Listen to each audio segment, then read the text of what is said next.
তিন শ্রেণীর ব্যক্তির বিরুদ্ধে আল্লাহ বলেন আমি নিজেই কিয়ামতের দিন মামলা দায়ের করব।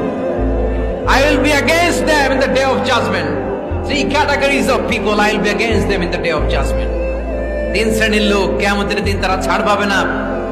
আল্লাহ বলেন আমি নিজেই তাদের বিরুদ্ধে মামলা দায়ের করব। এর মধ্যে এক শ্রেণীর লোক হচ্ছে রাজুলুন ইস্তাআজারা জিরান ফাস্তাউফা মিনহু ওয়া লাম ইউতি আজরা।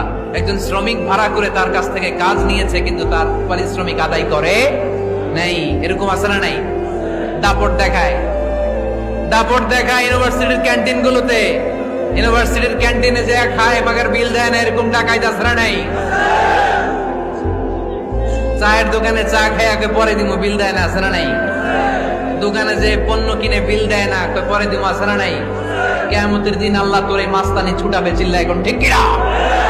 আনা খাসমুহুম, আমি নিজেই তাদের বিরুদ্ধে মামলা দায়ের করব। কথাটা কার? এজন্য বিশ্বনবী বললেন খবরদার, মেহনতি মানুষ, খেটে খাওয়া মানুষ, এদের দোয়া কবুল হয়ে যায়। আতুল আজিরা আজরাহু ক্বাবলা আন ইয়াজিফা আরাকুহু। খবরদার, বিশ্বনবী বললেন শ্রমিকের ঘাম শুকিয়ে যাওয়ার আগে তাদের পারিশ্রমিক মিটিয়ে দাও। বিশ্বনবীর বিখ্যাত হাদিস, আতুল আজিরা আজরাহু ক্বাবলা আন ইয়াজিফা আরাকুহু। শ্রমিকের ঘাম মাটিতে লাগার আগে, শুকিয়ে যাওয়ার আগে তাদের পারিশ্রমিক মিটিয়ে দাও। কেননা তারা যদি বদদোয়া করে তোমার জীবনকে জাহান্নাম বানিয়ে দিবে কে?